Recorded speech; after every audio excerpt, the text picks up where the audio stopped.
मेरा नाम सरिता कुमारी है और मैं अर्थमेटिक क्लासेस की टीचर्स हूँ। और आज का मेरा टॉपिक है क्लास 11 एनसीईआरटी सॉल्यूशन एक्सरसाइज 2.1 और ये एनसीईआरटी के बुक्स हैं और मैं इसी से क्वेश्चंस लेके आप लोग को सॉल्व कराऊंगी। और एक्सरसाइज आप लोग देख सकते हैं, एक्सरसाइज 2.1 का पहला क्वेश्चन आज मैं लूंगी। ठीक है, पहला क्वेश्चन है, फर्स्ट क्वेश्चन है, if x/3 + 1 y - 2/3 is equal to 5/3, 1/3, then find the value of x and y। ठीक है, ये क्वेश्चन है मेरे पास और ये क्वेश्चन इस टाइप से है कि यदि आपके पास x/3 + 1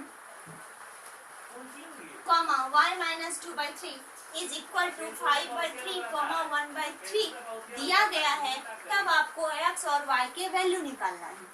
तो स्टूडेंट, मैं इस क्वेश्चन को सॉल्व करने से पहले मैं छोटा सा एक जिससे ये सॉल्यूशन आपके सॉल्व होंगे, जिस कॉन्सेप्ट पे, वो कॉन्सेप्ट मैं बताना चाहूंगी जो बेसिक कॉन्सेप्ट है। तो बेसिक कॉन्सेप्ट है आपके पास, किसी भी कोऑर्डिनेट को ए और बी मेरे एक कोऑर्डिनेट है, इस कोऑर्डिनेट के अंदर के एलिमेंट है ए और बी, ये इक्वल टू होंगे किसी अदर कोऑर्डिनेट जिसके अंदर के एलिमेंट C, D है। ये दोनों आपस में इक्वल तभी हो सकते हैं जब A C के इक्वल हो एंड B D के इक्वल हो, तभी ये दोनों कोऑर्डिनेट आपस में इक्वल होंगे, अदरवाइज इक्वल्स नहीं होंगे। ठीक है, तो इसी कॉन्सेप्ट के आधार पे ये क्वेश्चन सॉल्व करते हैं। तो इस कॉन्सेप्ट के आधार से ये इक्वल टू ये है, तो हम लिख सकते हैं, जैसे यहाँ हमने लिखा A = C, B = D, तो similarly this equal to this and this equal to this हम लिख सकते हैं। तो लिखेंगे दिस इम्प्लाई x/3 + 1 = 5/3 और हम लिख सकते हैं y - 2/3 = 1/3। ठीक है, अब इसको सॉल्व करेंगे बेसिक मेथड से। ये इधर प्लस है, इक्वल के उधर जाएंगे तो माइनस हो जाएंगे। x/3 = 5/3 - 1। इसके नीचे कुछ नहीं है तो स्टूडेंट वंस है।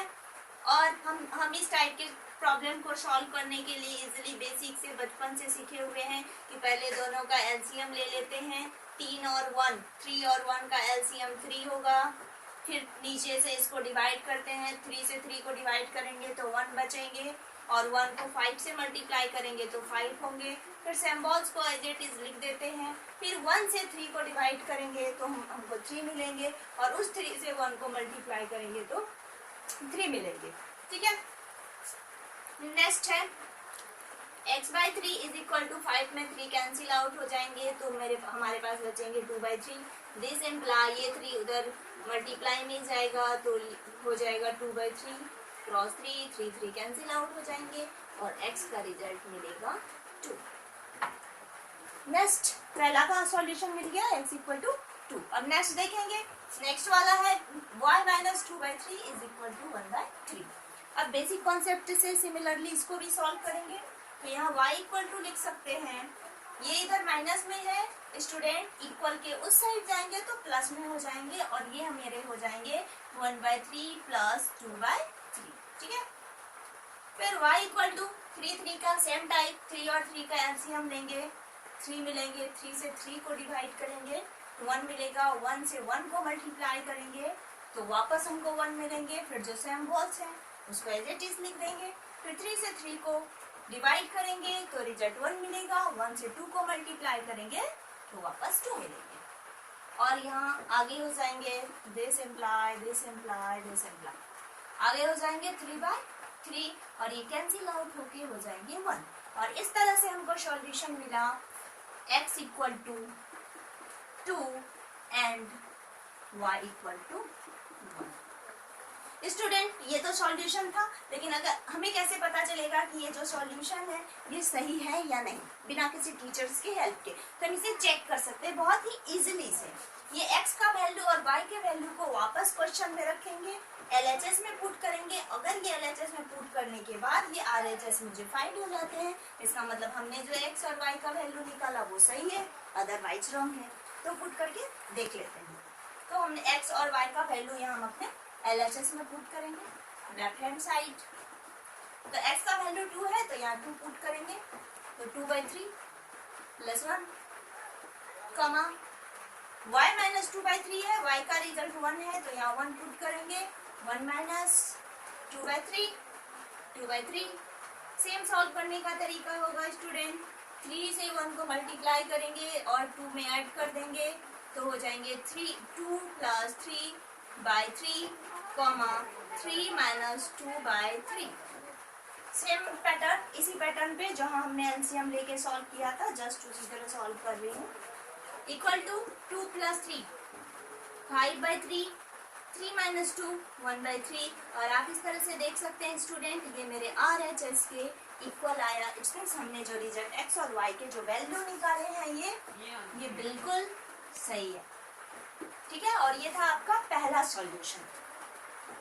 और इसी तरह से आगे अब दूसरे क्वेश्चन का भी सॉल्यूशन इसी तरह से देखेंगे।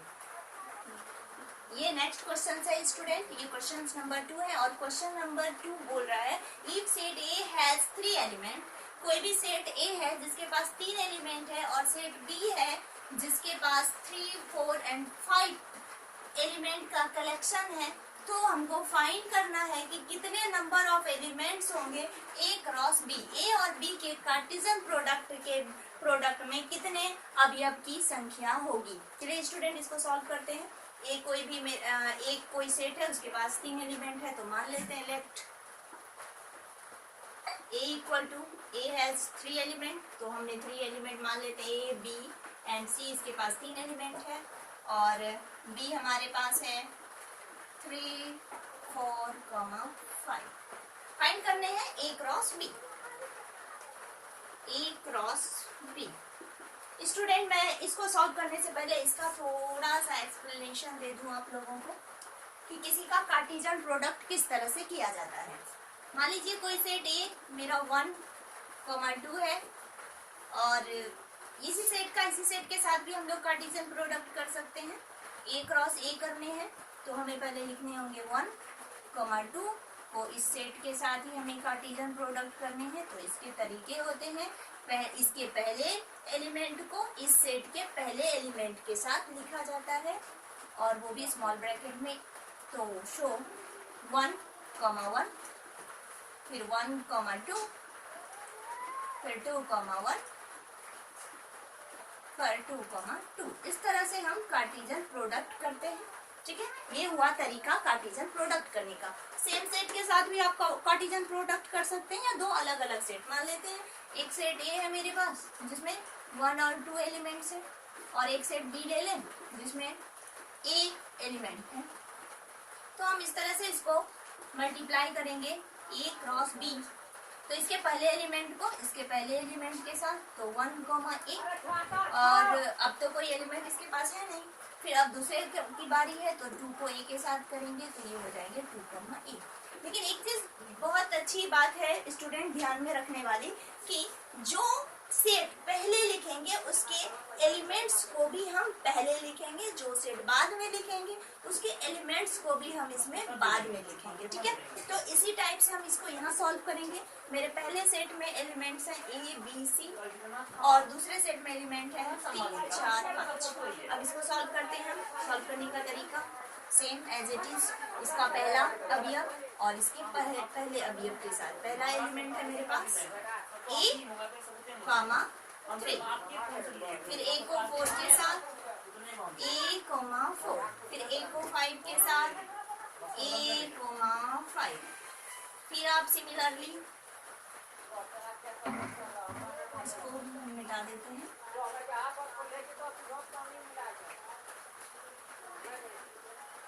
फिर A को 5 के साथ फिर ये खत्म हो गए, तो ये इसका काम खत्म हो गया। बी को चेक करेंगे, तो बी को 3 के साथ, फिर बी को 4 के साथ, फिर बी को 5 के साथ,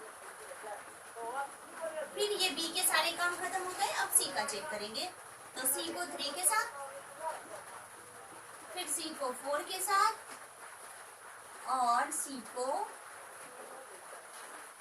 5 के साथ। ये हो गए मेरे कंप्लीट कार्टेशियन प्रोडक्ट। अब इसकी कार्डिनलिटी चेक करनी है, तो कार्डिनलिटी को या तो एन से आप दिखा सकते हो या इस सिंबल का यूज कर सकते हो। ये कार्डिनलिटी का सिंबल है, तो इसकी टोटल कार्डिनलिटी हो गई। आप इसको काउंट कर सकते हो, 1 2 3 4 5 6 7 8 9। टोटल कार्डिनलिटी हो गए 9। ठीक है, या फिर एक और है, अगर आपको ए और बी की कार्डिनलिटी चेक करनी है कि मेरे ये सही है या नहीं, तो चेक कर सकते हैं। ए और बी की कार्डिनलिटी, ए की कार्डिनलिटी क्रॉस बी की कार्डिनलिटी कर लेंगे। ए की कार्डिनलिटी क्रॉस बी की कार्डिनलिटी। ए की कार्डिनलिटी हमारी 1 2 3 एंड बी की कार्डिनलिटी 1 2 3 और ये रिजल्ट आ गए 9। हमारे सॉल्यूशन और हमारे जितने भी हैं ये सही है, और ये सेट है, बिल्कुल सेट है, क्योंकि इसमें सारे एलिमेंट डिस्टिंक्ट है, कोई भी एक दूसरे के इक्वल नहीं। आप इजिली दे सकते हैं। ये क्या है, 1,3 1,4 1,5 बिल्कुल डिफरेंट है। ये सारे एक कलेक्शन मिल गए और इसका टोटल नंबर आया 9। तो हमारे ये आंसर हो गए इस क्वेश्चन के 9। अब तीसरा क्वेश्चन देखेंगे स्टूडेंट। इसके बाद स्टूडेंट ये क्वेश्चन नंबर 3 है, और क्वेश्चन नंबर 3 में गिवन है जी कोई सेट है जिसके अंदर एलिमेंट है 7 और 8 एंड एच एक सेट है जिसके अंदर एलिमेंट है 5 4 और 2। तब हमें फाइंड करना है G cross H and H cross G. अभी जस्ट पिछले क्वेश्चन में हमने आपको कार्टेशियन प्रोडक्ट करना सिखा दिया, इसलिए इस क्वेश्चन में हम डायरेक्ट करेंगे। ठीक है, और साथ में ये भी नोटिस करेंगे क्या जो जी क्रॉस एच के वैल्यू हैं क्या एच क्रॉस जी के वैल्यू के बराबर आते हैं। ठीक है, तो सॉल्यूशन स्टार्ट करते हैं। तो पहला नंबर फाइंड करेंगे हम जी क्रॉस एच। तो पहले गिवन जो है उसको लिख लेते हैं। गिवन